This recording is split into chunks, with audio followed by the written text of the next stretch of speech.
Media को बोल रहे थे तो हमने बांग्लादेशी को भिजा दिया। अरे एक और को भिजाओ ना, जो मोदी की बहन बनकर दिल्ली में बैठी हुई है। तुम एक क्रिकेट प्लेयर के कैंसलेशन पर तुम मिठाई बांट रहे हो, तो नरेंद्र मोदी से पूछो।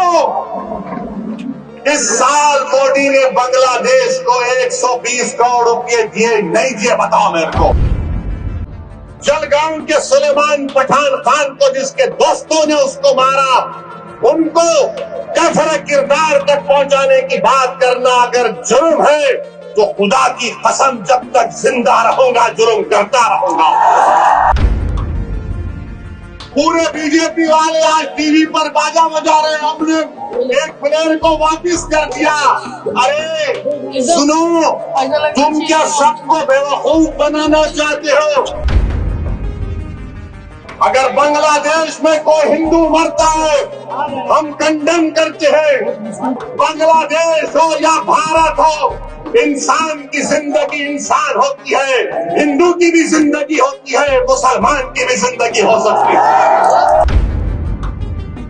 जो मुंबई की सड़कों पर साजिश करने वाले इनके जालिम लोग हैं, चाहे वो मसूद अजहर हो या फिर लश्कर तैयबा का वो जालिम शैतान हो, मोदी जी 56 इंच का सीना है तो भिजा कर उठा कर लाओ। अभी हम सुन रहे हैं कि एक क्रिकेट टीम में एक बांग्लादेशी था, उसको हटा दिया गया। बराबर ये बांग्लादेश में हिंदुओं पर जुल्म हो रहा, मैंने भी उसकी मजम्मत की। मगर ये तो बताओ मोदी जी, अगर बांग्लादेश में किसी की मॉब लिंचिंग होती है तो आपको गुस्सा आता है, मगर महाराष्ट्र के जलगांव में जिस बच्चे को मारा गया था उसके ऊपर आपको गुस्सा क्यों नहीं आता? मोदी जी, फडणवीस जी, सबसे पहली मॉब लिंचिंग 2014 में मोदी की हुकूमत बनने के बाद ऊना में मोहसिन शेख की हुई थी और जलगांव में सुलेमान पठान को उसी के दोस्तों ने मार मार कर उसको शहीद कर दिया। अगर बांग्लादेश में कोई हिंदू मरता है हम कंडेम करते हैं, मारने वालों को जालिम कहते हैं। मारने वाले जिन्होंने जलगांव में सुलेमान पठान को कहा वो भी जालिम है, उनका भी कंडेमनेशन होना चाहिए। बांग्लादेश हो या भारत हो, इंसान की जिंदगी इंसान होती है, हिंदू की भी जिंदगी होती है, मुसलमान की भी जिंदगी हो सकती है। और हम पूरे बीजेपी वाले आज टीवी पर बाजा बजा रहे हैं, हमने एक प्लेयर को वापस कर दिया। अरे सुनो, तुम क्या सबको बेवकूफ बनाना चाहते हो? सुनो, एक क्रिकेट प्लेयर को निकाल दिया, पूरे बीजेपी वाले बोल रहे ये हमारे इत्तेहाद की कामयाबी हुई है। अब सुनो भारत की जनता, खासतौर से भारत और महाराष्ट्र के हमारे हिंदू भाई बहनों से कह रहा हूँ, तुम एक क्रिकेट प्लेयर के कैंसलेशन पर तुम मिठाई बांट रहे हो, तो नरेंद्र मोदी से पूछो। इस साल मोदी ने बांग्लादेश को 120 करोड़ रुपए दिए नहीं दिए, बताओ मेरे को। 120 करोड़ रुपए, 120 करोड़ ग्रांट और एक में दिए। 1160 मेगावाट की एनर्जी भारत से बांग्लादेश को जाती है। और सुनो हमारे हिंदू भाई बहनों, मोदी ने 10 साल में बांग्लादेश को लेटर ऑफ क्रेडिट कितना दिया? $8 बिलियन। $8 बिलियन। और तुम असदुद्दीन ओवैसी को गाली देते हो। सुनो, मैं किसी मजहब का खिलाफ था कभी रहूंगा इंशाअल्लाह ताला, मगर अगर मजलूमों से इंसाफ का मुतालबा करना, अगर मोहसिन शेख के कातिलों को सजा दिलाने की बात करना, अगर जलगांव के सुलेमान पठान खान को जिसके दोस्तों ने उसको मारा, उनको कफर किरदार तक पहुंचाने की बात करना अगर जुर्म है तो खुदा की कसम जब तक जिंदा रहूंगा जुर्म करता रहूंगा। और वो क्रिकेट प्लेयर के थ्रू वो क्रिकेट प्लेयर वो टीम ने उसको 10 करोड़ में खरीदा।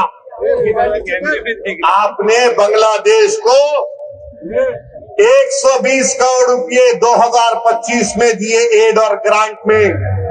1160 मेगावाट पावर बांग्लादेश को भारत से जा रहा है और 10 साल में मोदी की हुकूमत ने एलओसी दिया $8 बिलियन का, $8 बिलियन का।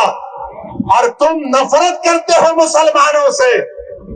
मैंने पार्लियामेंट में खड़े होकर कहा था कि बांग्लादेश की हमारे हिंदू भाई बहनों की मंदिरों का तहफ्फुज होना चाहिए। आप पैसे दे रहे हैं और यहाँ पर बीजेपी के लोग, क्योंकि महाराष्ट्र के इलेक्शन है, महाराष्ट्र की और मुंबई की जनता को बोल रहे देखो हमने बांग्लादेशी को भिजा दिया। अरे एक तो एक और को भिजाओ ना जो मोदी की बहन बनकर दिल्ली में बैठी हुई है। क्या आप चाहते हो मोहतरमा बांग्लादेश जाए? आप चाहते हो बांग्लादेश को दे दिया जाए? तो लगाओ नारा, नारे तकबीर। मोदी जी सुनो, ये आवाज आ रही है, लेके जाओ, उसको निकालो, उसको पहुंचाओ बांग्लादेश।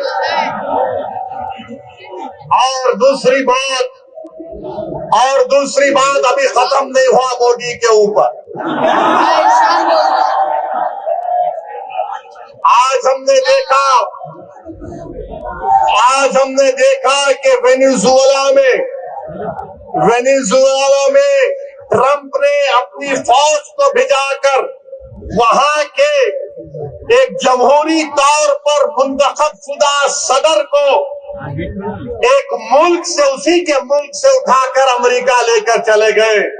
नरेंद्र मोदी जी, अमित शाह, देवेंद्र फडणवीस, जब ट्रंप अपनी फौज को भिजाकर वेनेजुएला से कदमी को उठा सकता है, जब सऊदी अरब यमन में मुखल्ला के पोर्ट पर बमबारी कर सकता है, मोदी जी हम आपको कह रहे हैं, आप पाकिस्तान में भिजाकर जो मुंबई की सड़कों पर साजिश करने वाले इनके जालिम लोग हैं, चाहे वो मसूद अजहर हो या फिर लश्कर तैयबा का वो जालिम शैतान हो, मोदी जी 56 इंच का सीना है तो भिजा कर उठाकर